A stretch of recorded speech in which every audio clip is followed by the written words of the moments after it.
கேட்பாங்க. உங்களுக்கு ரொம்ப டெப்தா ப்ரோக்ராமிங் தெரிஞ்சுக்கணும் அப்படிங்கிற அவசியம் இல்லை. ஜஸ்ட் கம்ப்யூட்டர் ஹேண்டில் பண்ற அளவுக்கு கெப்பாசிட்டி இருக்கணும் உங்களுக்கு. ஸோ இதான் வந்து பார்த்தா பேசிக் எலிஜிபிளா வந்து ஃபாலோ பண்ணிட்டு இருக்காங்க. எதுக்காக இதை மென்ஷன் பண்ணி வந்து சொல்றேன் அப்படின்னா, நிறைய ஸ்டூடெண்ட்ஸ் வந்து கேட்குறாங்க ப்ளஸ் ஒன் ப்ளஸ் என்ன குரூப் எடுக்கணும், டிகிரி எது எடுக்கணும், அது மட்டும் இல்லாமல் எந்த டிகிரி எடுத்தால் ஏதாவது ப்ரிஃபரன்ஸ் வந்து கொடுப்பாங்களா, இல்லை எந்த டிகிரி எடுத்தால் ஈஸியாக கிராக் பண்ணலாமா, இந்த மாதிரி நிறைய கொஸ்டின்ஸ் வந்து கேட்குறாங்க.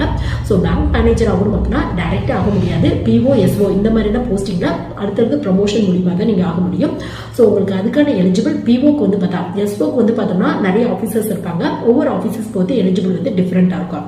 ஜென்ரலா பிஓக்கு வந்து பார்த்தா ஏனி டிகிரி முடிச்சவங்க ட்ரை பண்ணலாம். ஸோ ஒரு டிகிரி முடிச்சிருக்கீங்க அப்படின்னா கண்டிப்பா வந்து நீங்க ட்ரை பண்ணி பாருங்க.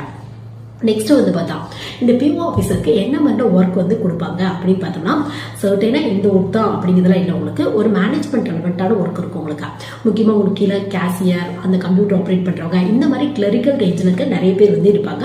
ஸோ அவங்கள மேனேஜ் பண்ணுறது, அவங்களுக்கான ஒர்க்கு